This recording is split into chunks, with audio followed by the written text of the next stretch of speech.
Kanchipuram Vakula silks నాణ్యత మా ప్రాధాన్యత. మదీనాగూడ, మియాపూర్, హైదరాబాద్ లో త్వరలో శుభారంభం.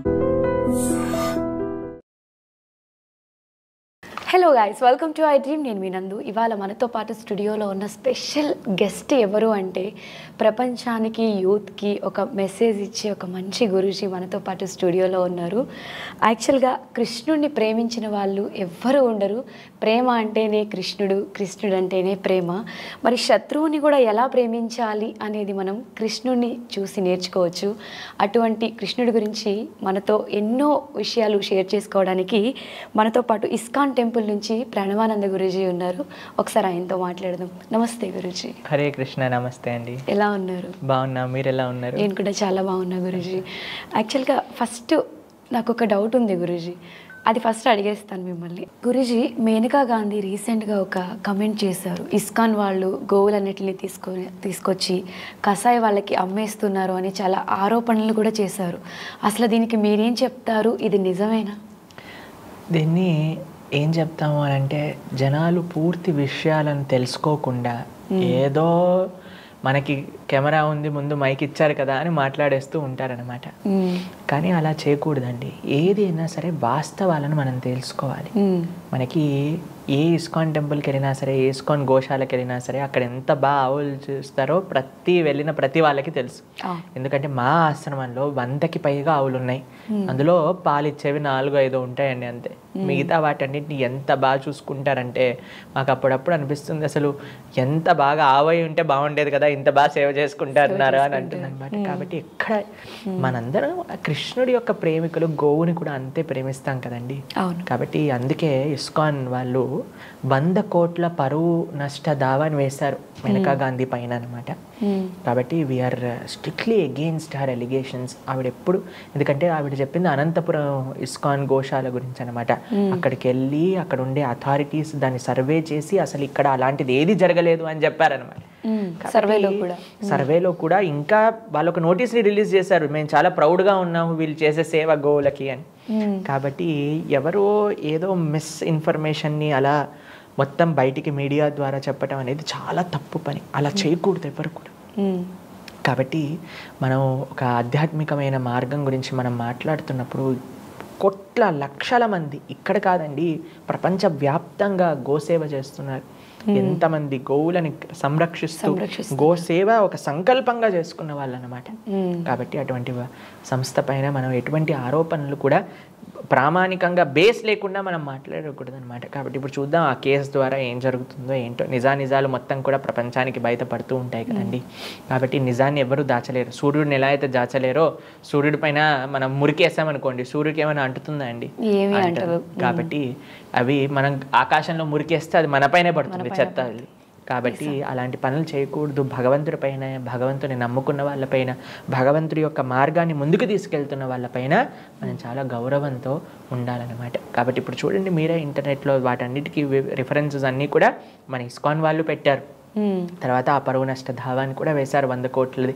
బట్ ఇప్పుడు ముందు తెలుస్తుంది ఏంటి నిజాలన్నీ కూడా బయటపడతాయి.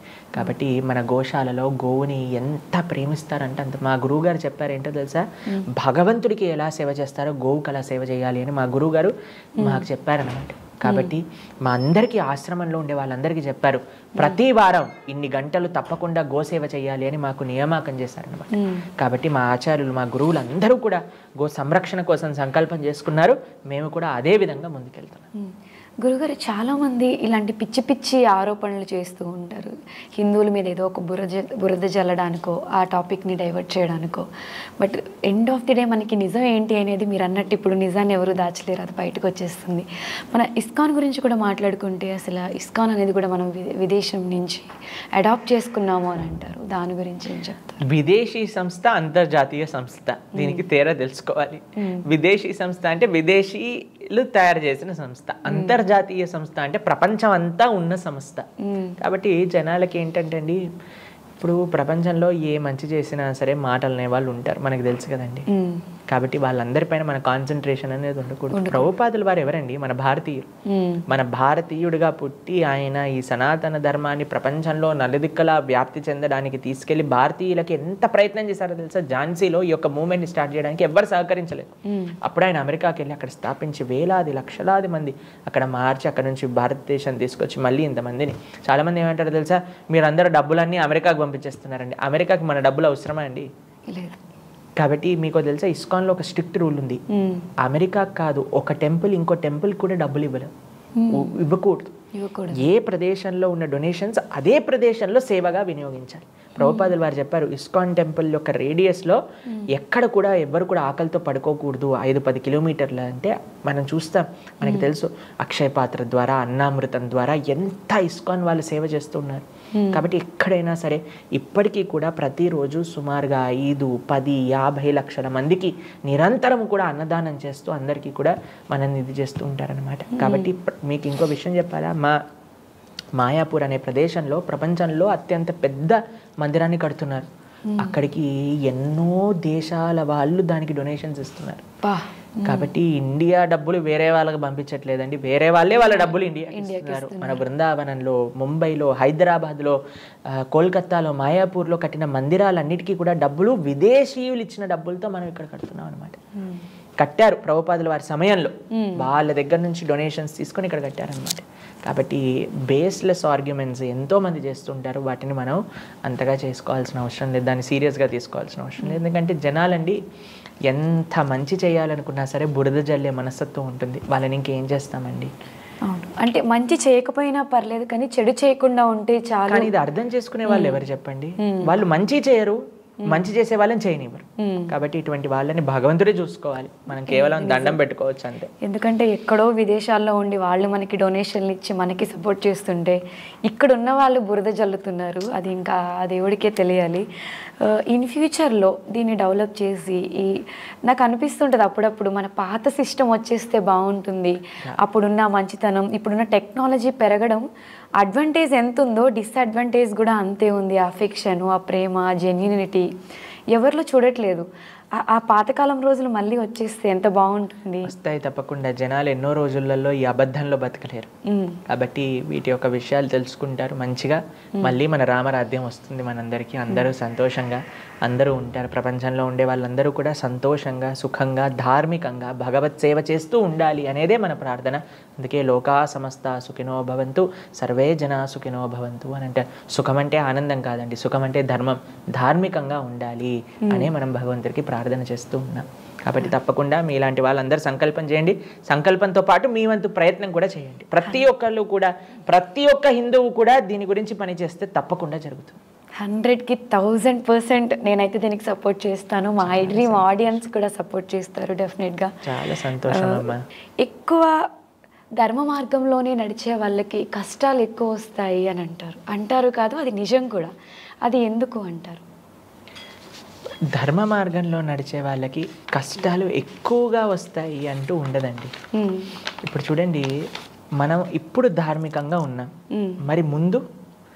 మరి మనం ముందు చేసిన కర్మ ఉంది కదా, అది మనకి వస్తుంది కదా. మరి ఇప్పుడు మీరు ఎప్పుడైనా చూసారనుకోండి, ఏదైనా మీకు ఒక ఎగ్జాంపుల్ చెప్తాను. ఎప్పుడైనా మీరు గ్రెయిన్స్ స్టోర్ చేసే స్టోర్ హౌస్ చూసారా? అక్కడ పైన ఒక తలుపు ఉంటుంది, కింద ఒక తలుపు ఉంటుంది. పైనుంచి గ్రెయిన్స్ అని వేస్తూ ఉంటారనమాట, కింద నుంచి తీస్తూ ఉంటారు. కాబట్టి ఫస్ట్ మనం ఏం వేస్తామో అది కింద నుంచి ఫస్ట్ వస్తుంది, లాస్ట్ ఏం వేస్తామో అది లాస్ట్ వస్తుంది. కాబట్టి ఇప్పుడు మనం ధార్మికంగా ఉన్నాం కాబట్టి మాకు కష్టాలు రాకూడదు అని అంటే ముందు వేసింది ఉంది కదా, అది బయటికి వస్తుంది కదా. దాని తర్వాత ఇప్పుడు మనం ధార్మికంగా ఉన్న మంచి ఫలితాలు మళ్ళీ వస్తాయి, కానీ తప్పకుండా వస్తాయి. ఇప్పుడు చాలా మంది అంటారు, ప్రభుజీ వీళ్ళు దుర్మార్గులు, ప్రభుజీ అన్యాయం చేస్తున్నారు, ఆనందంగా ఉన్నారు. ఇప్పుడు మీ కళ్ళకి దుర్మార్గంగా ఉన్నారనిపిస్తారు. ఇంతకుముందు ధర్మాత్ములేమో, వాళ్ళ ధర్మం ఇప్పుడు బయటికి వస్తుంది పుణ్యం రూపంలో. కాబట్టి పాప పుణ్యాలు ఎవ్వరు ఎలా చేస్తే అలా అనుభవించాల్సిన అవసరం ఉంది. కాబట్టి మనకి ఇప్పుడు మనం చూస్తే ప్రభుజీ మరి వీళ్ళు ఇంత సంతోషంగా ఉన్నారే, అధర్మంగా ఉన్నారు కదా అని అంటే వాళ్ళకు కూడా సమయం వస్తుంది, మనకు కూడా సమయం వస్తుంది. ముందు ఎవరు చూడలేదు కదండి, మీరు చూడలేదు, మేము చూడలేదు. కాబట్టి ముందు ఉంటాయి. అందుకే మనం చెప్పేది ఏంటి అంటే ఎప్పుడు ధార్మికంగా ఉండాలి. కాబట్టి అయ్యా మాకెందుకు ఇలా ప్రాబ్లమ్స్ వస్తున్నాయి, మేము ధార్మికంగా ఉండము అని అంటే నెక్స్ట్ ఫ్యూచర్ కూడా అలానే ఉండబోతుంది అనమాట. కాబట్టి ఏది మంచి ఏది చెడు అని చెప్పటం ఈ ప్రపంచంలో కష్టం.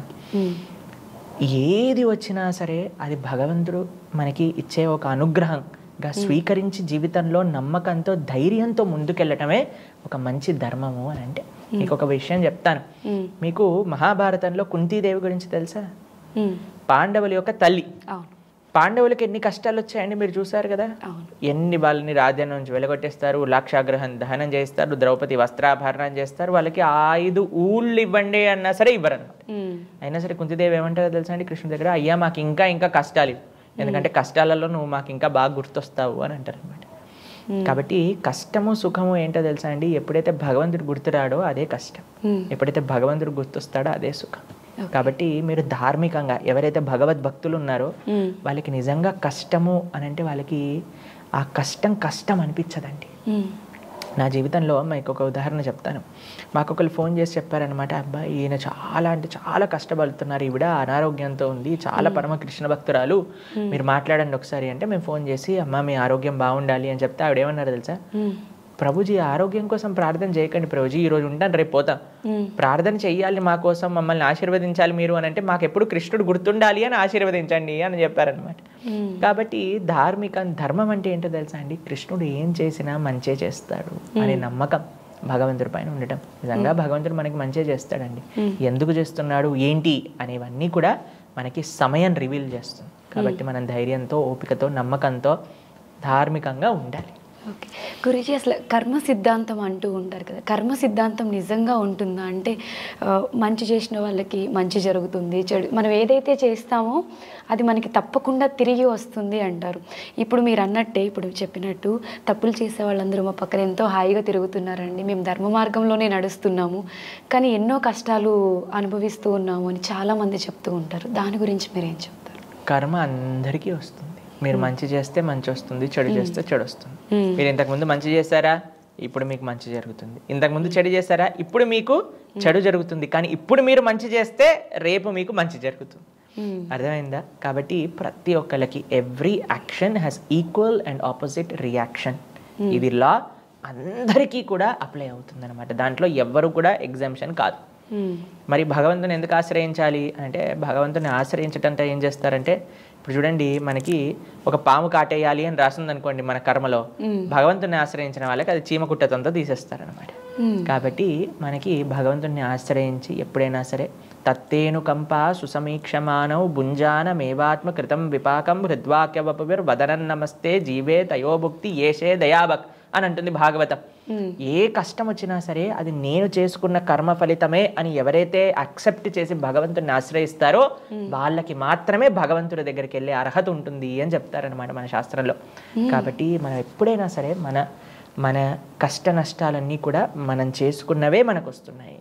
అన్నీ కూడా అది సుఖమైన అవ్వనివ్వండి, కష్టమైన అవ్వనివ్వండి. కానీ ఒకటి గుర్తుపెట్టుకోవాల్సింది ఏంటో తెలుసు, అందరికీ మంచి న్యూస్ ఏంటంటే కష్టం తర్వాత సుఖం వస్తుంది, బ్యాడ్ న్యూస్ ఏంటంటే సుఖం తర్వాత కష్టం వస్తుంది. అన్నీ సైకిలిక్కే. కాబట్టి దీంట్లో గర్వపడకూడదు, దాంట్లో బాధపడకూడదు, రెండింటినీ సమంగా చూడాలి. అదే మన ఆధ్యాత్మిక మార్గం. భగవంతుడి గురించి తెలుసుకోవటం, భగవద్ ఆరాధన, భగవద్భక్తి ఏం నేర్పిస్తుందంటే ఈ ధైర్యాన్ని, నమ్మకాన్ని మనకు అందిస్తుంది అనమాట. ఓకే, చాలా అద్భుతంగా వివరించారు గురూజీ. రామాయణంలో రాముడు ఏకపత్ని వ్రతుడు, మరి మన కృష్ణతత్వంలో కృష్ణుడు బహుభార్య తత్వం ఉంది కదా, దాని గురించి మీరు ఒక్కసారి. రామచంద్రమూర్తి మనకి ధర్మాన్ని ఎలా ఉండాలో, ధార్మికంగా ఎలా జీవనం చేయాలో ఒక ఐడియల్గా ఆయనని మర్యాద పురుషోత్తముడు అని అంటారనమాట. ఆ విధంగా భగవంతుడు వచ్చాడు. కృష్ణుడు మర్యాద పురుషోత్తముడు కాదు, కృష్ణుడు లీలా పురుషోత్తముడు. అంటే ఆ భగవత్ తత్వాన్ని, ఆ భగవత్ వైభవాన్ని, ఆ భగవత్ విభూతిని చూపించడానికి వచ్చారనమాట. కాబట్టి ఇవి చిన్నప్పటి నుంచి అంతెందుకండి, కృష్ణుడు పుట్టినప్పుడే శంఖచక్ర గదా పద్మములు ధరించి ఆవిర్భవించారు. దాని తర్వాత మనకి తెలుసు చిన్న పిల్లవాడుగా ఉన్నప్పుడు గోవర్ధనాన్ని ఎత్తాడు. దాని తర్వాత మనకి తెలుసు ఒక పెద్ద అరణ్యంలో మొత్తం ఫారెస్ట్ ఫైర్, కారు చిచ్చు ఏర్పడినప్పుడు అంటూ మొత్తం ఫైర్ని నోట్లోకి తీసేసుకున్నారనమాట. ఒక పెద్ద విషపూరితమైన పాము వచ్చింది కాళియా అని, వాటిపైన నృత్యం చేశారు. కాబట్టి జనాలందరూ కూడా కృష్ణుడు భార్యల్ని పెళ్లి చేసుకున్నారు, మేము కూడా ఆ మార్గంలో వెళ్తామంటే ఫస్ట్ నువ్వు పాము పైన డాన్స్ చేసి చూపించు, గోవర్ధనాన్ని ఎత్తి చూపించు, తర్వాత పెళ్లి చేసుకుంది. కాబట్టి మనకి కృష్ణుడు ఎంతమంది పెళ్లి చేసుకుంటే మనకేంటండి, మనల్ని ఏమైనా డబ్బులు అడిగారా వాళ్ళని చూసుకోవడానికి? లేదు కదా. కాబట్టి వాళ్ళు ఎప్పుడు కూడా గొడవలు కూడా రాలేవు. మీకు ఎప్పుడైనా విన్నారా అండి కృష్ణుడు భార్యలలో గొడవలు వచ్చాయి, వాళ్ళు ఏమైనా డైవర్స్ పిటిషన్ ఫైల్ చేశారని? వాళ్ళు బ్రహ్మాండంగా చూసుకున్నారు. 16,108 భార్యల్ని బ్రహ్మాండంగా ఒకే ఒక్క టైంలో అందరితో 16,108 స్వరూపాలతో ఉన్నారు. లేకపోతే మేము ఇప్పుడు చూడండి, ఒకదాని తర్వాత ఒక ప్రవచనం ఇవ్వాల్సి వస్తుంది. మాకు కూడా అదే శక్తి ఉంటే 10 చోట్ల 10 ప్రవచనాలు ఇచ్చేవాళ్ళమే. లేదు కదా. అందుకే మనం మనుషులమయ్యా, ఆయన భగవంతుడు అయ్యాడు. కాబట్టి ఆయన లీలా పురుషోత్తముడు. ఆయన చేసినవన్నీ అన్ని అద్భుతమైన ఆధ్యాత్మిక లీలలు. ఏంటి 16,108 మందిని వివాహం చేసుకొని ఆయన మనకు చూపించేది ఏంటి అని అంటే, ఎంతమందినైనా సరే ఆయన సంరక్షించగలుగుతారు, ఆయన ఎంతమంది బాధ్యత అయినా స్వీకరించగలుగుతారు అని ఆ శక్తిని చూపిస్తున్నారు అనమాట. కాబట్టి ఈ ప్రపంచంలో అయ్యా ఇంతమంది కృష్ణ భక్తులు ఉన్నారు, మళ్ళీ నేను పిలిస్తే భగవంతుడు వస్తాడా అంటే తప్పకుండా వస్తాడు. ఎన్ని వేల మంది, ఎన్ని లక్షల మంది అయినా సరే నేను చూసుకోగలుగుతాను అనే మనకు భరోసా ఆ లీల ద్వారా మనం భగవంతుడి దగ్గర నుంచి పొందుతున్నాం అనమాట. కాబట్టి నిస్సంకోచంగా మనం భగవంతుడిని ఆరాధన చేయవచ్చు. కానీ మన జీవితంలో ఆరాధన ఆచరణ యోగ్యంగా ఎవరైనా మనకి ఐడియల్ కావాలి కదండి. అందుకోసం మనం రామచంద్రుడిని ఆ విధంగా స్వీకరిస్తామన్నమాట. ఏకపత్ని వ్రతుడు, పితృపాక్య పరిపాలన దక్షుడు, అవన్నీ కూడా మనం రామో విగ్రహవాన్ ధర్మ సాధు సత్య పరాక్రమ అని అంటారనమాట. కాబట్టి అటువంటి ధర్మమూర్తి అయిన రాముడు, అదే భగవద్లీలా విభూతిమూర్తి అయిన కృష్ణుడు అనమాట. ఇద్దరు రామకృష్ణులు ఇద్దరికి మనకి ఆదర్శమే. ఓకే గురూజీ, అసలు భగవంతుడైన శ్రీకృష్ణుడు వెన్న దొంగతనం చేయడం ఏంటి? అసలు వెన్న దొంగతనం అంటే ఏంటో మనం ఫస్ట్ తెలుసుకోవాలి. ఆయన దొంగతనం చేసేది వెన్న. అంటే వెన్న ఎప్పుడైనా మీరు తిన్నారండి? వెన్న బాగుంటుందా మీకు? ఎలా ఉంటుంది? సాఫ్ట్ గా ఉంటుంది. సాఫ్ట్ లైక్ బటర్ అని అంటారు. వెన్న అంత సున్నితంగా ఉంటుంది అని అంటారు. ఆయన వెన్న దొంగతనంతో చూపించేది ఏంటి అని అంటే, మన మనస్సు. మన మనస్సు ఎప్పుడైతే సాఫ్ట్గా, అంటే దుఃఖి, వేరే వాళ్ళ కష్టాలు చూడలేకుండా, వేరే వాళ్ళ సుఖాలలో మనం కూడా పాలు పంచుకొని అందరినీ కూడా ఒక కుటుంబంగా మనం చూసి, ప్రతి ఒక్కళ్ళల్లో కూడా భగవంతుడిని చూసి, భగవంతుడు అందరిలో ఉన్నారు అని అందరికీ సేవ చేస్తూ, భగవంతుడికి సేవ చేస్తూ ఉన్న సుకుమారమైన సున్నితమైన హృదయాన్ని దొంగతనం చేస్తూ ఉన్నారనమాట. ఇంకో విషయాన్ని దొంగతనం చేస్తారు కృష్ణుడు. ఏంటో తెలుసా అండి? అనేక జన్మార్చితపాప చౌరం చౌరాగ్రగణ్యం పురుషం మమామి అంటారనమాట. మనం కోట్లాది జన్మలలో సంపాదించుకున్న మొత్తం కర్మ పాపం మొత్తం కూడా ఆయన దొంగతనం చేసుకుంటూ వెళ్ళిపోతారనమాట. కాబట్టి భగవంతుడి యొక్క లీలలు మనం వినటం చేత, భగవంతుడి యొక్క అద్భుతమైన శాస్త్రం మనం చదవడం చేత, భగవద్ ఆరాధన చేయడం చేత మన పాపం అంతా కూడా భగవంతుడు తీసుకెళ్ళిపోతున్నాడు. ఓకే గురూజీ, అసలు భగవద్గీత మనం ఏ ఏజ్లో చదివితే మంచిది అంటారు? అసలు దాన్ని పిల్లలకి ఎప్పుడు నేర్పించాలి? అంటే ఇప్పుడు ఉన్న ఎడ్యుకేషన్లో ఇప్పుడు మార్పులు చేస్తూ ఉన్నారు. ఆధ్యాత్మికత సైడ్ నుంచి కూడా మనం గవర్నమెంట్ సపోర్ట్ చేస్తుంది. అంటే పిల్లలకి మనం భగవద్గీత నేర్పించాలి అంటే అది ఎప్పటి నుంచి స్టార్ట్ చేస్తే మంచిది? ఈ విషయం ప్రహ్లాదుడు భాగవతంలో చెప్పారు. కౌమారాత్ ఆచరేత్ ప్రాజ్ఞో ధర్మాన్ భాగవతాన్ ఇహ. కౌమారేత్ అంటే 5 సంవత్సరాల వయసు ఉన్నప్పటి నుంచి మనం నేర్చుకోవాలి. భగవద్గీత ఆధ్యాత్మికమైన విషయాలన్నీ కూడా 5 సంవత్సరాల వయసు నుంచి ప్రారంభం చేసేయాలి. కౌమారాత్ ఆచరేత్ ప్రాజ్ఞో ధర్మాన్ భాగవతాన్ ఇహ. 5 సంవత్సరాల లోపే మనం ప్రార్థన స్టార్ట్ చేయాలన్నమాట. చాలా మంది ఏమనుకుంటారు తెలుసా అండి, మొత్తం అయిపోయాక రిటైర్మెంట్ తీసుకున్నాక కాళ్ళు చేతులు లేవనప్పుడు మేము భగవద్భక్తి చేస్తాము అని. ఎప్పుడైనా నాతో ఎవరైనా అన్నారనుకోండి, వాళ్ళని వెంటనే అడుగుతాం మీరు చేస్తున్నారా అని అంటే లేదండి అని చెప్తారు. కాబట్టి శీఘ్రాతి సులభం అని అంటారు అనమాట. ఎంత శీఘ్రమైతే అంత మంచిది. కాబట్టి చిన్న పిల్లల నుంచి మనం నేర్పిస్తేనే, ఇప్పుడు చూడండి మనకు చెప్తారు కదా, మొక్కై అంగనేది వంగుతుందా అని అంటారు. కరెక్టేనా? కాబట్టి చిన్నగా ఉన్నప్పుడే వాళ్ళకి ఆధ్యాత్మిక విలువలు బోధిస్తే పెద్దగా అయ్యాక వాళ్ళు ప్రయోజకులు అవుతారు సమాజానికి. లేకపోతే మనం చిన్నప్పటి నుంచి పిచ్చి పిచ్చి సినిమాలు సీరియళ్ళు చూపించి పెంచామనుకోండి, వాళ్ళు పెద్దగా అయ్యాక కూడా అలానే తయారవుతారు. కాబట్టి మనం చిన్నప్పటి నుంచి పిల్లల్ని ఆధ్యాత్మిక మార్గంలో పెంచడానికి ప్రయత్నం చేయాలి. ఇప్పుడున్న సైన్స్ టెక్నాలజీ గురూజీ, మనము పూర్వకాలంతో పోల్చుకుంటే ఈ సైన్స్ టెక్నాలజీలో ఇప్పుడు అధ్యయనం చేసి చెప్పినవన్నీ కూడా మన పూర్వకాలంలో ఉన్న పెద్దలు అప్పట్లోనే వాళ్ళు ఒక ఐడెంటిఫై చేసి చెప్పడం జరిగింది. అంత దాన్ని ఇప్పుడు మనం సైన్స్ అని ఒక మాట, ఒక ట్యాగ్లైన్ పెట్టేసి సైన్స్ ఇలా చెప్తుంది, సైన్స్ అలా చెప్తుంది అంటారు. అదే ఆధ్యాత్మికత అని అంటే అదంతా చాదస్తము, ఏదో ప్రమోట్ చేయడానికి మాట్లాడుతూ ఉంటారు అంటారు. దాని గురించి ఇది ఇలా మాట్లాడే వాళ్ళది నిజమైన చాదస్తం. నిజంగా మనం చూస్తే పెద్ద పెద్ద సైంటిస్టులు ఏపీజే అబ్దుల్ కలాం లాంటి వాళ్ళు, మన భారతదేశ ఖ్యాతినే నలుమూలలా చాటి చెప్పిన మ్యాథమెటిషియన్స్ రామానుజన్ లాంటి వాళ్ళందరూ ఎంత భగవంతుని, భగవద్గీతని, రామాయణాన్ని, ఐన్స్టీన్, న్యూటన్ వీళ్ళందరి గురించి చదవం. మనకేంటంటే చాలా మంది టీవీలలో కూర్చొని మాట్లాడేసేసరికి, ఇన్స్టాగ్రామ్లలో ప్రొఫైల్ స్టార్ట్ చేసేసరికి వాళ్ళు చెప్పిందంతా వింటూ భగవంతుడు లేడు అని వాడంటే వాడు ఏం ప్రయోజనం, దేశానికి ఏం మంచి చేయలేదు, కానీ వాడు మాత్రం చెప్తాడు దేవుడు లేడు మీరు అందరు నమ్మేసేయండి అంటే గుడ్డిగా వాళ్ళ వెనకాల నమ్ముతూ ఉంటాం అనమాట. కానీ ఒక్కసారి చెప్పండి, మన భారతదేశాన్ని కన్సిడర్ చేయండి. ఇంతమంది రాజులు, ఇంతమంది గురువులు, ఇంతమంది ఆచార్యులు, ఇంతమంది ప్రజలు తరతరాలు మన దేశానికి, మన సంస్కృతికి, మన ధర్మానికి, మన దైవానికి సమర్పణ చేసేసారు వాళ్ళ జీవితం. వీడు ఒక్కడు అనుకుంటాడు దేవుడు లేడు, వీళ్ళందరూ పిచ్చివాళ్ళు అని అనుకుంటే పిచ్చివాడు నిజంగా వాడా లేదా వాళ్ళందరా చెప్పండి. కాబట్టి నిజమైన సైన్స్ ఏం చెప్తుంది అని అంటే ఆ భగవత్ తత్వాన్ని, సైన్స్ తర్వాత where science ends spirituality starts. కాబట్టి మనం నిజంగా అధ్యయనం చేయండి. పెద్ద పెద్ద సైంటిస్టులు వాళ్ళు ఎలా నమ్మారు, మీకు న్యూటన్ యొక్క జీవిత చరిత్రలో ఒక ఎగ్జాంపుల్ చెప్తారు. వాళ్ళ సైంటిస్ట్ ఫ్రెండ్స్ అందరినీ పిలుస్తారనమాట. పిలిచినప్పుడు ఆయన ఏం చేస్తాడంటే ఒక ప్లానెటరీ మోడల్, అంటే నవగ్రహాల మోడల్ని ఒకటి తయారు చేసి మన సోలార్ సిస్టమ్ది మోడల్ తయారు చేసి పెడతారనమాట. అరే ఎంత బాగా చేశారు, ఎంత బాగుంది అని అంటే న్యూటన్ అంటాడు ఇవన్నీ వాటికి తయారైపోయి రాత్రంతా నేను పేపర్, పెన్, కలర్స్ అన్నీ పెట్టాను, రూమ్లో లాక్ వేసేసాను, ప్రొద్దున కల్లా ఈ సిస్టమ్ తయారైపోయింది అని అన్నారు. వాళ్ళ ఫ్రెండ్స్ అందరూ ఏం పిచ్చోడు అనుకుంటున్నావా, మమ్మల్ని ఎలా తయారవుతుంది దానికి అదే. అప్పుడు న్యూటన్ అంటారు అయ్యా ఒక చిన్న మోడల్ మీరు దానికి అది తయారైంది అంటే నమ్మట్లేదు, మరి మొత్తం ఈ ప్రపంచమే దానికి అది తయారైంది అంటే ఎట్లా నమ్ముతున్నారు మీరు అని అంటారు అనమాట. అప్పుడు వాళ్ళకి కొద్దిగా జ్ఞానోదయం అవుతుంది. కాబట్టి ప్రతి ఒక్క సైంటిస్ట్, నిజమైన సైంటిస్ట్ అంటే వాళ్ళు భగవంతుని నమ్ముతారు. మనకి మొన్న చంద్రయాన్ లాంచ్ అప్పుడు అందరు సైంటిస్టులు వెళ్ళి వెంకటేశ్వర స్వామికి ప్రార్థన చేయలేదా అండి? కాబట్టి వాళ్ళకంటే సైన్స్ తెలిసినవాడా వీడు మాట్లాడేవాడు. కాబట్టి ఎందుకండి మనం అలాంటి వాటిలలో వెంచర్ చేయటం? కాబట్టి సరళంగా, ధార్మికంగా మన ధర్మాన్ని తెలుసుకుంటూ, మన శాస్త్రాన్ని అధ్యయనం చేసి ఎంత పరోపకారం చేస్తూ భగవంతుని నమ్ముకొని జీవితాన్ని ఎంత మంచిగా పంపించవచ్చు. కాబట్టి మనం చాలా జాగ్రత్తగా, మనం విచక్షణ అనేది కావాలి. మన మనస్సు ఎప్పుడైతే మంచి సరళంగా ఉంటుందో అప్పుడు భగవంతుడి గురించి అర్థమవుతుంది. కానీ అహంకారము, పొగరు, గర్వము తర్వాత ఇలాంటివి ఉన్నాయనుకోండి, అప్పుడు భగవంతుడి గురించి తెలుసుకోలేమన్నమాట. ఓకే గురూజీ, అసలు మానవ సేవే మాధవ సేవ అంటారు, మరి మీరేమో కృష్ణుడిని పూజించండి అంటారు. మానవ సేవే మాధవ సేవ అన్నప్పుడు దేవుణ్ణి పూజించాల్సిన అవసరం ఎందుకు? మానవ సేవ మాధవ సేవ కాదండి, మాధవ సేవగా మానవ సేవ. ఇది ఎవరు శాస్త్రంలో చెప్పిన విషయం కాదు. మాధవ సేవే మానవ సేవ అని. కాబట్టి మాధవ సేవగా మానవ సేవ. ఎందుకంటే భగవంతుడు ఏం చెప్పారో తెలుసా అండి, సుహృదం సర్వభూతానాం. కేవలం మానవులు కాదండి, సుహృదం మనుష్యానాం అని చెప్పలేదు భగవంతుడు. సుహృదం సర్వభూతానాం అని అంటే ప్రతి ఒక్క జీవరాశులకు కూడా.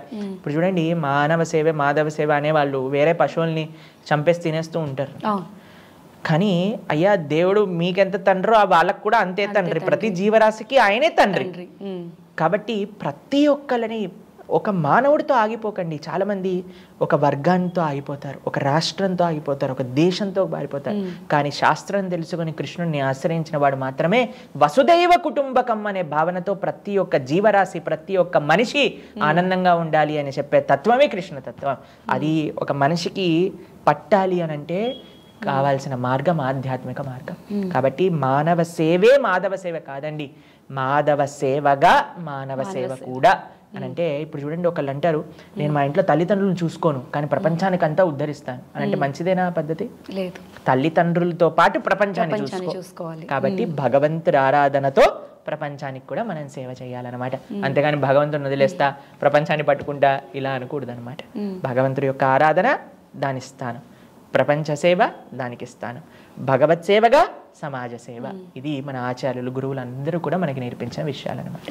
గురుజీ, చాలామంది ఇప్పుడు ఉన్న జనరేషన్లో ఆ గుడికి వెళ్ళిన కాసేపు, ప్రవచనాలు విన్న కాసేపు బాగానే ఉంటారు. వన్స్ ఆ టెంపుల్ నుంచి, ఆ ప్రవచనాల నుంచి బయటకు వచ్చిన తర్వాత పక్కన మనిషి ఎదుగుతున్నాడు అంటే ఈర్ష, కుళ్ళు, ఇవన్నీ వాడిని, ఒక మనిషి పైకి ఎదుగుతున్నాడు అంటే వాళ్ళని ఎలా కిందకి లాగాలి అనే మనస్తత్వంతోనే చాలామంది ఉన్నారు ఈ జనరేషన్లో. అటువంటి వాళ్ళు ఆ మైండ్ సెట్ మారకుండా వన్స్ ఏదైతే ఒక భక్తి భావనతో ఒక మంచి గురించి ఆలోచిస్తారో అదే వాళ్ళలో కంటిన్యూ అవుతూ ఉండాలంటే ఏం చేయాలండి? మీకు విషయం చెప్తానండి. మనకి మన మనస్సు మారినంత వరకు ఏ పూజ చేసినా, ఏ నోము చేసినా, ఏ వ్రతం చేసినా, ఏ మాల వేసుకున్నా దానివల్ల వచ్చే ప్రయోజనం లేదు. ఇవన్నీ ఏం చేస్తాయంటే మెల్లమెల్లగా మన భక్తి సుకృతిని పెంచుతాయి. అది కరెక్టే, నేను ఒప్పుకుంటాను. కానీ నిజమైన ఆధ్యాత్మికం అంటే గుడికి వెళ్ళటం కాదండి. నిజమైన ఆధ్యాత్మికం అంటే మన జీవితాన్ని మార్చుకోవటం, మన మనసుని మార్చుకోవటం, మంచి గుణాలను పెంపొందించుకోవటం. అసూయ, ద్వేషం, ఈర్ష ఇవన్నీ ఉండకూడదు. అహంకారము ఇవి ఉండకూడదు. ఒక మంచి భక్తుడు అనంటే పర దుఃఖ దుఃఖి ఏ వైష్ణవత అని అంటారు. వేరే వాళ్ళ దుఃఖంలో ఉన్నప్పుడు అది నా దుఃఖంగా భావించడం, వేరే వాళ్ళు సుఖంలో ఉన్నప్పుడు అది నా సుఖంగా భావించడం. ఇది నిజమైన భగవద్భక్తుడి యొక్క లక్షణం అనమాట. కాబట్టి ఎప్పుడైనా సరే మనం సరళంగా, వినయంగా, ఆనందంగా మన ఆనందాన్ని 10 మందితో పంచుకుంటూ 10 మంది ఆనందాన్ని మన ఆనందంగా భావించటమే నిజమైన భక్తుడి యొక్క లక్షణం. ఇది గురువుకి వెళ్ళటం వల్ల అవ్వదండి, వ్రతం చేయటం వల్ల, నోము చేయటం వల్ల అవ్వదు. ఇది భగవత్ శాస్త్ర అధ్యయనం చేసినప్పుడు, భగవంతుడి యొక్క భక్తుడి యొక్క సాంగత్యంలో మనం ఉన్నప్పుడు నిరంతరము కూడా నిత్యం భాగవత సేవయ, ప్రతిరోజు కూడా భగవద్ ఆరాధన మనం చేసినప్పుడు మాత్రమే కలిగేది.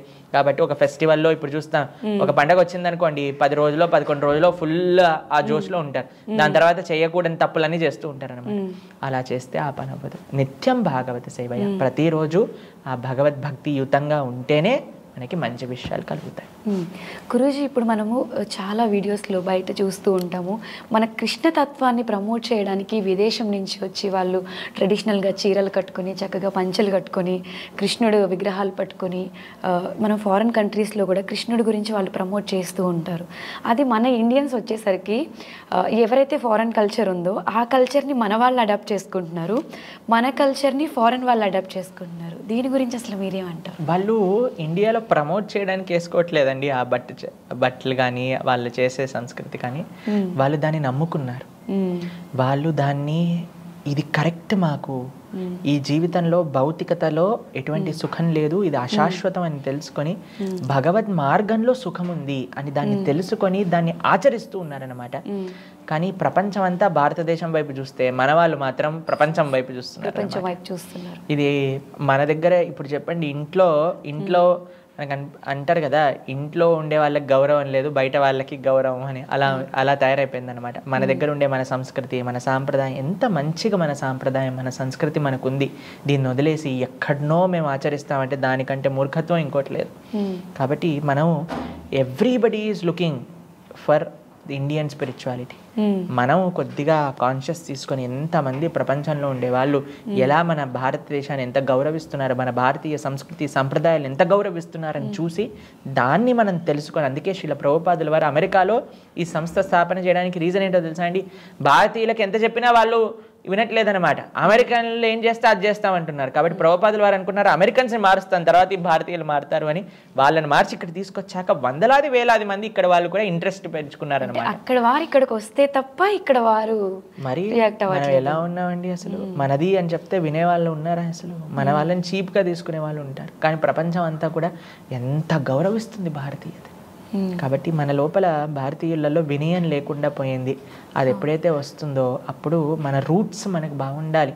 ఇప్పుడు ఏదో నేను ఇండియన్ని, నేను భారతీయుణ్ణి అని చెప్పటంతో సరిపోదండి. భారతీయత అంటే భారతీయ సనాతన సంస్కృతి, భారతీయ ఆచారాలు, భారతీయ కట్టుబాట్లు, భారతీయ శాస్త్రం. కాబట్టి ఇవి మనం ఆరాధన చేసినప్పుడు, ఎప్పుడైతే మనం దీన్ని అర్థం చేసుకుంటున్నప్పుడే మనం నిజమైన భారతీయులం అవుతాం. అసలు గురూజీ, ఇది ఎక్కడ లోపం అంటారు? అంటే యువత మారాలి అంటే అసలు మీరేం సందేశం ఇస్తారు? యువత మారాలి అని అంటే ఎన్నో ఫ్యాక్టర్స్ ఉన్నాయి. ముఖ్యంగా తల్లిదండ్రులు, టీచర్స్, ఎడ్యుకేషన్ సిస్టమ్, ఫ్రెండ్స్, చాలా పెద్ద వ్యవస్థ అండి. చాలా పాడు చేసేసుకున్నాం మన భారతీయ సంస్కృతి సాంప్రదాయాలను. కానీ లెటెస్ట్ ట్రై నౌ. తల్లిదండ్రుల్లో జ్ఞానం ఉండాలి, పిల్లల్ని మంచి ఆధ్యాత్మిక మార్గంగా పెంచాలి అనే విధంగా వాళ్ళు ముందుకెళ్ళాలి. దాంతోపాటు ఎవరైతే ఎడ్యుకేషన్ సిస్టమ్ ఉందో దాంట్లో ప్రయత్నించాలి. మాలాంటి వాళ్ళు ప్రయత్నించాలి, మీలాంటి వాళ్ళు ప్రయత్నించాలి. అందరూ కలిసి ప్రయత్నించినప్పుడు ప్రతి ఒక్కళ్ళు వాళ్ళ ఆ ప్రయత్నం ఈ ధర్మాన్ని ముందుకు తీసుకెళ్లటంలో చేసినప్పుడు తల్లిదండ్రుల బాధ్యత, టీచర్స్ బాధ్యత, ఎడ్యుకేషన్ సిస్టమ్ బాధ్యత, మీడియా బాధ్యత, సాధువుల యొక్క బాధ్యత, ఎంతమంది బాధ్యత అప్పుడు కలిస్తే కానీ ఇప్పుడు ఇంత భారతీయ సంస్కృతిని మనం కాపాడలేమన్నమాట. కాబట్టి మనందరం ప్రయత్నిద్దాం. ధర్మో రక్షతి రక్షిత. మనందరం ధర్మాన్ని రక్షించినప్పుడు ఆ ధర్మమే మనల్ని రక్షిస్తుంది. ఇప్పుడు మన ప్రభుత్వం కూడా ఆధ్యాత్మికత వైపు సపోర్ట్ చేస్తుంది. రీసెంట్గా మనం G20 సమ్మిట్లో వసుదైవ కుటుంబంని కూడా సపోర్ట్ చేసింది. అలాగే మన ఇండియన్స్, మన ముఖ్యంగా హిందువులు గోవుల్ని ఎక్కువగా పూజిస్తాము, గోమాత అంటాము. కృష్ణుడికి గోవులంటే ఎంతో ప్రేమ. మరి అటువంటి గోవుల్ని మన జాతీయ జంతువుగా అలా ప్రకటిస్తే బాగుంటుంది అని మీరు అనుకుంటారా? చూడండి, ఒక మంచి ప్రభుత్వం, మన ధర్మాన్ని ఎంకరేజ్ చేసే ప్రభుత్వం దొరకటం కూడా చాలా రేర్ విషయం అన్నమాట. మనకి ఎవరైనా అలా ధర్మం కోసం నిలబడిన వాళ్ళు ఉంటే వాళ్ళతో మనం కూడా నిలబడాలి. ఎవరైనా సరే, అది మన సనాతన సంస్కృతిని కాపాడడానికి వాళ్ళ సంకల్పం ఉంటే వాళ్ళు ఎవరైనా సరే వాళ్ళ వెనకాల మనందరం కలిసి ఉండాలి. మన హిందువులలో ఒక చేతన రావాలండి. ఏంటో తెలుసా అండి, మన ధర్మం కోసం మన సాంప్రదాయం ఎలా అయితే వర్ధిల్లడానికి ఎవరైనా ప్రభుత్వం నించుంటుంది, ఒక వ్యక్తి నించుంటున్నారు అని అంటే వాళ్ళకి మనం సపోర్ట్ చేయాలి. హిందువులు అనుకుంటారండి, మా పొట్ట నింపితే చాలు, మనకి బాగుంటే చాలు, ధర్మం ఏదైనా, ధర్మం గురించి ఆలోచించే వాళ్ళు ఉన్నారండి అసలు చెప్పండి? కానీ మిగతా వాళ్ళు చూసారనుకోండి, ఎంత వాళ్ళు ఎవరు సపోర్ట్ చేస్తారో వాళ్ళకే సపోర్ట్ చేయటం, ఎంత టుగెదర్నెస్ ఉంది వాళ్ళ దగ్గర. కానీ మన దగ్గర లాస్ట్ ఏదన్నా ఆలోచిస్తాడంటే హిందూ ధర్మం గురించి. అందరు అలా ఉన్నారు అని అనట్లేదు, కానీ చాలా మంది భావన. అందుకే మేము చేసే ప్రార్థన మీకు ఏంటి అంటే, ఎవరైతే ఈ ధర్మాన్ని సంరక్షించడానికి నిలబడ్డారో, ఎవరైతే ఆ ధర్మం పట్ల కమిట్మెంట్ ఉందో అటువంటి వాళ్ళ వెనకాల మనం అందరం కలిసి ఉండాల్సిందే. అప్పుడే, ఎందుకంటే అండి, ఒక వ్యవస్థ మారాలి, అందరం కూడా బాగుండాలి అని అంటే ఒక మంచి ప్రతినిధి మనకు కావాలి. ఎవరైతే ఆ ధర్మాన్ని, మన శాస్త్రాలను సంరక్షించి, మన యొక్క, మీరు చెప్తున్నారు ఇప్పుడు గోసేవ అని చెప్తున్నారు, గోవులని సంరక్షించాలి, ఎంత ముఖ్యం. మన ఆరాధన గోవుకి మనం చేస్తామన్నమాట.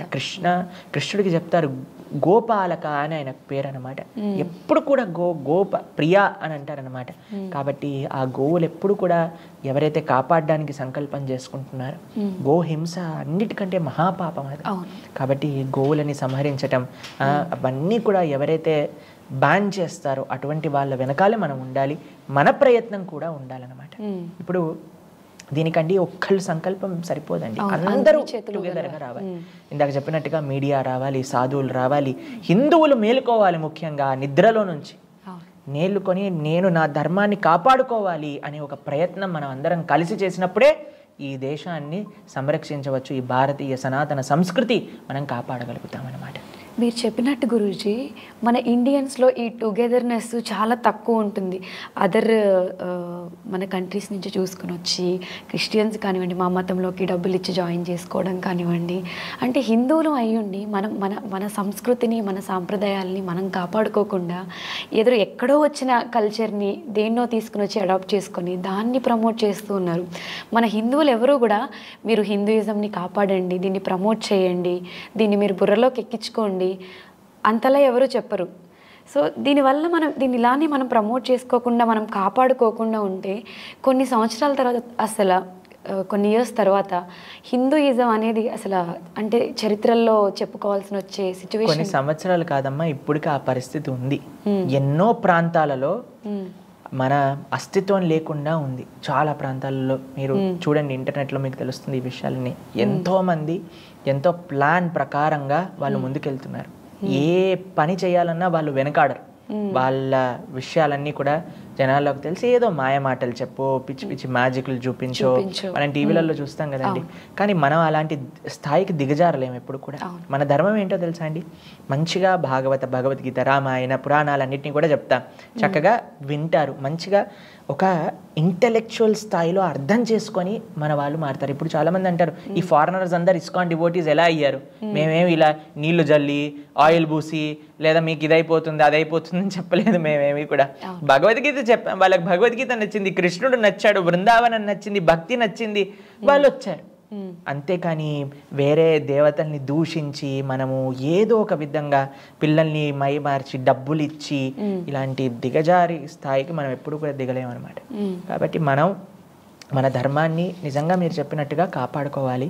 దాంట్లో అందరం కలిసి ప్రతి ఒక్కళ్ళు కూడా, ప్రతి ఒక్క హిందూ ఆధ్యాత్మికవేత్త కేవలం కూడా మీరు ఇచ్చేయండి, మీకు ఈ డబ్బులు వస్తాయి, ఇచ్చేయండి, ఈ కష్టాలు పోతాయి అని మనం దేవుణ్ణి కేవలం కష్టాలు ఒక ఏటీఎం మషీన్గా ఒక పనివాళ్ళ ఇంట్లో ఉన్నట్టుగా మనం వాడుకుంటే అది ఎవ్వరికీ మంచిది కాదమ్మా.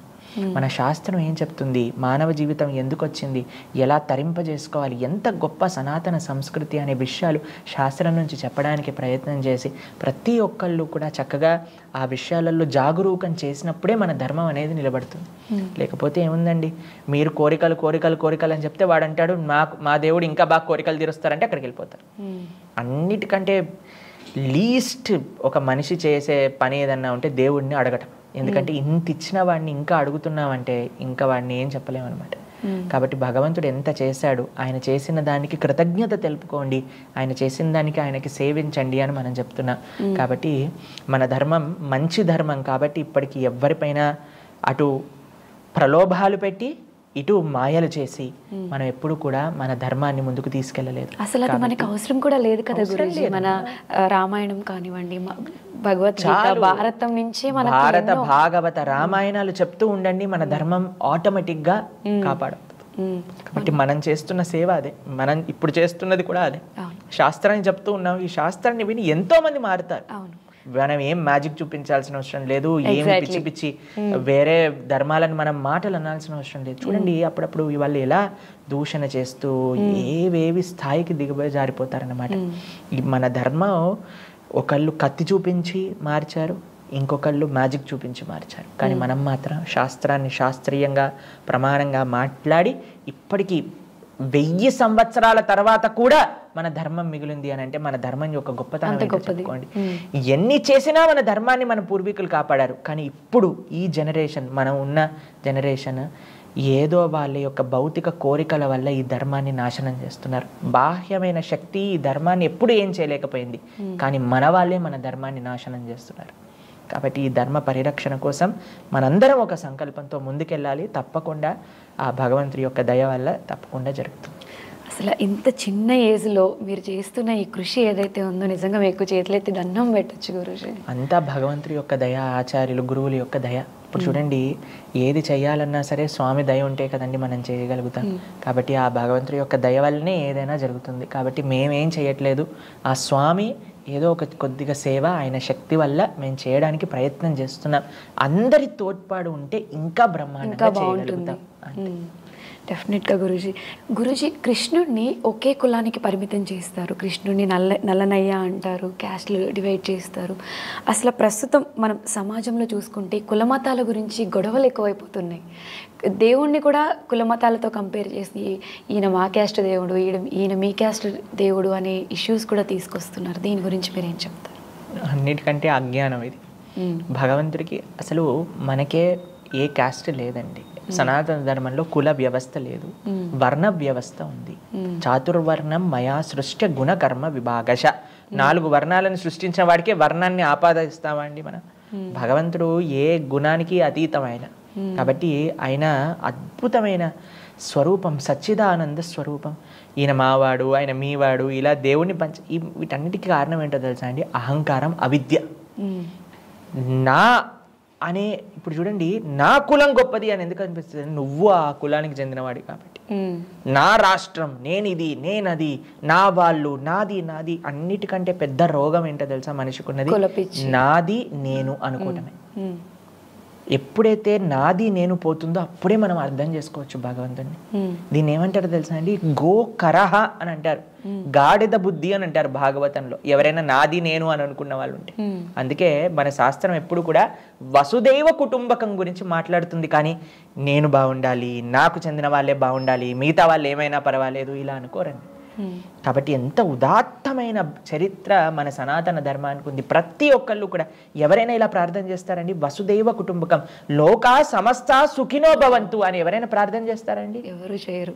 ఎంత ఉదాత్తమైన సంస్కృతిని తీసేసి నా కులమని, నా రాష్ట్రమని, ఎంత చిన్న సంకుచితమైన మనస్సు స్థాయికి తీసుకొచ్చేస్తారు.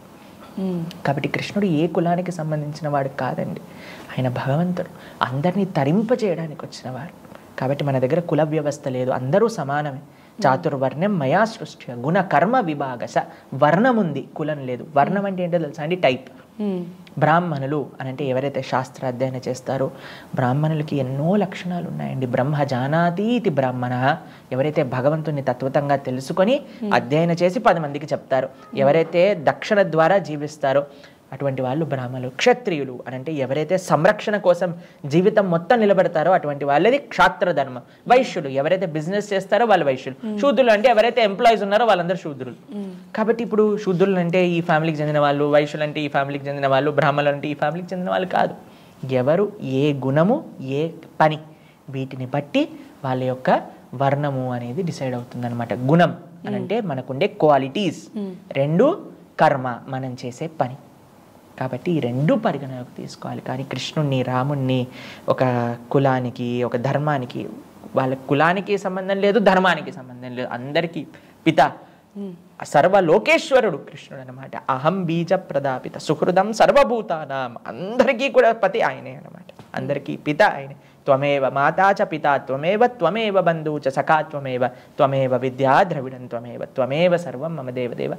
ఎక్కడైనా ఒక్క శ్లోకం చూపించమనండి ఇలా మాట్లాడే వాళ్ళకి కృష్ణుడు నేను కేవలం ఈ కులానికి చెందినవాడు. మిగతా దేవుళ్ళు చెప్పుంటారు, మిగతా దేవుళ్ళు అని అంటే మన ధర్మానికి చెందిన వాళ్ళు కాదు. ఎప్పుడెప్పుడో మేము వీడియోలలో వింటూ ఉంటాం, వాళ్ళు చెప్తారు మేము వీళ్ళే ఈ ప్రదేశానికి చెందిన దేవుళ్ళము లేదా ఈ యొక్క రాజ్యానికి సంబంధించిన దేవుళ్ళు అని చెప్తారట. మనకు కూడా తెలియదు, మేము జస్ట్ వీడియోలలో అయినా. కానీ మన స్వామి మాత్రం సుహృదం సర్వభూతానాం సర్వలోక మహేశ్వరం అని కృష్ణుడు భగవద్గీతలో చెప్పారనమాట. అన్ని లోకాలకి అధిపతి ఆయనే, అందరికీ కూడా పిత తండ్రి పతి ఆయనే. కాబట్టి కృష్ణుడిది ఏ కులం కాదు, అందరూ కూడా ఆశ్రయించాల్సిన తత్వం కృష్ణ తత్వం. గురూజీ, నేను ఒక 2-3 సార్లు షూట్కి వెళ్ళి వస్తున్నప్పుడు రోడ్డు మీద చూశాను. సేమ్ మీలానే వైట్ అండ్ వైట్ బట్టలు వేసుకొని, సేమ్ బొట్టు పెట్టుకొని, భగవద్గీత పుస్తకాలు తీసుకొని సిగ్నల్ దగ్గర ఆ పుస్తకాలను అమ్ముతూ ఉన్నారు. అది చూసినప్పుడు నాకు చాలా బాధ అనిపించింది. ఎందుకు అంటే భగవద్గీతని రోడ్డు మీద ఎండలో తిరుక్కుంటూ రోడ్డు మీద అమ్మడం ఏంటి, చెప్పుల్ని ఏసీ గదుల్లో పెట్టి షోరూంలో అమ్మడం ఏంటి? భగవంతుడు వైకుంఠంలో ఉంటారు తెలుసా మీకు? మీరు విన్నారా? లక్ష్మీనారాయణులు వైకుంఠంలో స్వామి పవిలింపు ఉంటారు. అటువంటి స్వామి ఈ లోకానికి వచ్చారు ఎందుకు తెలుసా అండి? మనల్ని ఉద్ధరింపజేయడానికి. ఈ లోకం జన్మ మృత్యు జరా వ్యాధి దుఃఖ దోషానుదర్శనం దుఃఖాలయం అశాశ్వతం. అందరూ మిగతా దేవతలు స్వర్గంలో ఉండే దేవతలు ఏం చేస్తారైతే తెలుసా అండి? ఈ భూమి దగ్గరికి వచ్చినప్పుడు వాళ్ళందరికీ నాజియా అంటే వాంతి వచ్చినట్టు అవుతుందట ఈ భూమిని చూస్తే. అంత చెడు ప్రదేశం అని ఈ భూమిని పేరు చెప్తారు. అటువంటిది అజ్ఞానంతో అంధకారంతో అనర్థములతో నిండుకున్న ఈ భూమిపైకి ఆయన వైకుంఠం నుంచి దిగి అవతారం స్వీకరించింది ఎందుకో తెలుసా? మనందరి కోసం. మనందరం ఆయన గురించి వినాలని, ఆయన గురించి తెలుసుకోవాలని, ఆయన చెప్పిన ధర్మాన్ని ఆచరించాలని. అంత కష్టపడిన ఆయన వైకుంఠాన్ని వదిలేసి ఇక్కడికి వచ్చారు. ఎంత కష్టపడాలండి, దానికి ఎంత ప్రేమ ఉండాలండి. అటువంటి అంత కష్టపడి భగవంతుడు వచ్చి ఇచ్చిన భగవద్గీతని ఈరోజు మన హిందువులు చదవడానికి ముందుకు రావట్లేదు. కాబట్టి ప్రభుపాదుల వారి యొక్క దయచేత డివోటీస్ అందరూ కూడా రోడ్డుపైకి వెళ్ళి కనీసం కృష్ణుడు అంత దూరం నుంచి వచ్చారయ్యా, అంత కష్టపడిన కృష్ణుడిని అర్థం చేసుకోకపోతే మా వంతు ప్రయత్నం చేస్తున్నా, ఎక్కడున్నా సరే అటువంటి వాళ్ళకి కృష్ణుడు లభిస్తారు ఎవరో ఒకళ్ళు. ఎందుకంటే నా జీవితంలో స్వయంగా చెప్తానండి, మేము రోడ్డు పైనకి వెళ్ళి భగవద్గీత డిస్ట్రిబ్యూట్ చేసినప్పుడు ఎంతోమంది తీసుకుంటారు, దాన్ని చదువుతారు, చదివి వాళ్ళ జీవితం మారుతుంది. ధార్మికంగా మారిన వాళ్ళు నాకు వందల మంది నా జీవితంలోనే తెలుసు నాకు. కాబట్టి ఎక్కడుందని కాదండి. ఇప్పుడు మీరు రోడ్డు పైన వజ్రాలు అమ్ముతున్నారంటే కొనరా? మీరు ఆలోచిస్తారా ఎందుకంటే ఈ రోడ్డు పైన వజ్రాలు అమ్ముతున్నారంటారా? లేదు. కాబట్టి భగవంతుడి యొక్క తత్వం ఎక్కడ దొరికినా దాన్ని స్వీకరించవచ్చు. కాబట్టి ఇస్కాన్ డివోటీస్ చేసే మహోపకారం ఈ లోకానికి ఏదన్నా ఉంటే ఆ భగవద్గీతని తీసుకెళ్ళి ప్రతి ఒక్కళ్ళకి ఎవరైతే గుడికి రారో అటువంటి వాళ్ళ దగ్గరికి కూడా కృష్ణుడు వెళ్తున్నాడు. ఇది కృష్ణుడి సంకల్పం. కాబట్టి రోడ్డు పైన దొరుకుతుంటే భగవద్గీత విలువ పోతుందా అండి? లేదు. ఎక్కడున్నా సరే ఆ భగవంతుడి విలువ అలా ఉంటుంది. కాబట్టి ఈ డివోటీస్ చేసే మనం కూడా వాళ్ళకి ఎంత కృతజ్ఞత తెలుపుకోవాలి నిజంగా చెప్పాలి అని అంటే. ఒకళ్ళు రోడ్డు పైన వెళ్ళి అలా అడగటం అనేది మామూలు విషయం కాదు తెలుసా అండి. దానికి ఎంతో ఈగో సాక్రిఫైస్ అనేది కావాలి. ఎందుకంటే ప్రతి ఒక్కళ్ళు తీసుకోరండి. కొంతమంది ఇలా అంటారు, కొంతమంది తిడతారు, కొంతమంది మాటలు అంటారు. అయినా సరే వాళ్ళు అక్కడ నించొని ఎవరో ఒకళ్ళు భగవద్గీత వెతుక్కుంటూ వస్తారు. వెతుక్కుంటూ వాళ్ళు రావట్లేదండి, కృష్ణుడే వాళ్ళ దగ్గరికి వెళ్తున్నారు. భగవద్గీత సాక్షాత్ ధర్మస్తు సాక్షాత్ భగవత్ ప్రణీతం. అటువంటి ధర్మాన్ని అటువంటి కృష్ణుణ్ణి ఈ లోకానికి అందజేస్తుంది ఇస్కాన్ సంస్థ. శ్రీల ప్రభుపాదుల వారి దయ. కాబట్టి ఇప్పటి వరకు కోట్లాది పుస్తకాలు ప్రపంచం మొత్తంలో ఆ యొక్క ధర్మ ప్రచారణ కోసం మనం ప్రింట్ చేసి అందరికీ అందించాం. కాబట్టి భగవంతుడి యొక్క దయ పూర్తి స్వరూపంలో చూడాలి అని అంటే ఆ రోడ్డు పైన భగవద్గీతను డిస్ట్రిబ్యూట్ చేస్తున్న డివోటీస్లో ఉండాలి. ఆయన అంత దూరం నుంచి వచ్చారు, ఈ వీళ్ళ ఆలయం నుంచి రోడ్డు దగ్గర తీసుకెళ్తున్నారు అనమాట. కాబట్టి ఏ విధంగానైనా సరే మనకి ఆ శాస్త్రం మన చేతుల్లోకి వచ్చి దాన్ని చదవటం చాలా ముఖ్యం, దాన్ని అర్థం చేసుకుని ఆచరించడం ముఖ్యం అనమాట. కాబట్టి ఎంతమంది వస్తున్నారంటే గుడికి వచ్చే వాళ్ళు అక్కడ ఏదైనా ప్రవచనం జరుగుతుంటే మీరు చూస్తున్నారా, ఎవరైనా వింటారా అండి? చాలామంది వినరండి. ఏదో దేవుడు దండం పెట్టుకున్నా ఇలా అంటారా వెళ్ళిపోతారు అంతే. చాలామంది మేము చూస్తామండి, దేవుడి దగ్గరకు వస్తారు, మా ఆశ్రమంలో ఇలా సెల్ఫీ తీసుకుంటారు, దేవుడితో వెళ్ళిపోతారు అంతే. అక్కడ పక్కన ప్రవచనం జరుగుతుంది, ఎవ్వరు వినరండి. ఆ కరెక్ట్ టైం కావాలండి. కొంతమందికి మేము చూసాం, చాలామంది డిప్రెషన్లో ఉంటారు, కొన్ని సూసైడల్ టెండెన్సీస్లో ఉంటారు, బాధలలో ఉంటారు, లేదా వాళ్ళ ఆధ్యాత్మికం కోసం వెయిట్ చేస్తూ ఉంటారు. సరే రోడ్డు పైనైనా సరే ఆ పుస్తకం దొరికినప్పుడు తీసుకుంటారు, చదువుతారు, మారుతారు. కాబట్టి ఎక్కడుంది దానితో సంబంధం ఏంటండి? మనం తీసుకున్నామా, అది మనకి వచ్చిందా, దాన్ని చదివామా, మారామా అనేది ముఖ్యం కాదు. అంటే మనకు వచ్చే ప్రతి ప్రాబ్లంకి సొల్యూషన్ భగవద్గీతలో ఉంటుంది అని మన పెద్దలు చెప్తూ ఉంటారు. అసలు అది చదవడం వల్ల ఉపయోగం ఏంటి అనేది ఇప్పుడు చాలామంది అనుకుంటారు, వెల్ ఎడ్యుకేషన్ ఇచ్చాము, గుడ్ జాబ్ చేస్తున్నారు, మనం అన్నీ ఇచ్చాము అనుకుంటారు. చదువుతో పాటు సంస్కారం కూడా చాలా ఇంపార్టెంట్. ఆ సంస్కారం మనకి ఏం చేస్తే వస్తుంది? మీరు అన్నట్టు భగవద్గీత, భాగవతం, రామాయణం, మహాభారతం ఇవన్నిటి నుంచే కదా మనం నేర్చుకునేది. సో ఇప్పుడున్న పిల్లలకి పుట్టినప్పటి నుంచే ఇవన్నీ వస్తే బాగుండు, ఇవి కూడా ఎడ్యుకేషన్లో కానివ్వండి చదువుతో పాటు ఒక పార్ట్ అయితే బాగుండు అని నాకు అనిపిస్తూ ఉంటుంది. తప్పకుండా చాలా అది నిజం అది. ఎందుకంటే చదివిస్తున్నారు అంటే ఇప్పుడు ఇవన్నీ ఫ్రాడ్లు చేసే వాళ్ళందరూ ఎవరమ్మా చేసేది? రోడ్లు వేస్తున్నారు, రోడ్ కింద సిమెంట్ అంతా తీసేస్తున్నారు, హాస్పిటల్లో అడ్మిట్ అవుతే కిడ్నీలు అమ్మేస్తున్నారు. వీళ్ళందరూ డాక్టర్లు కదా చేసేది, ఇంజనీర్లు కదా వీళ్ళు చేసేది. కాబట్టి లంచాలు తీసుకునే వాళ్ళందరూ చదువురాని వాళ్ళు అనుకుంటున్నారా? ఎంతెంత చదువుకున్న వాళ్ళు ఇవన్నీ ఎందుకు చేస్తున్నారు? ఎలా చేస్తున్నారు? చదివిచ్చామే, మరి తప్పెందుకు చేస్తున్నారు?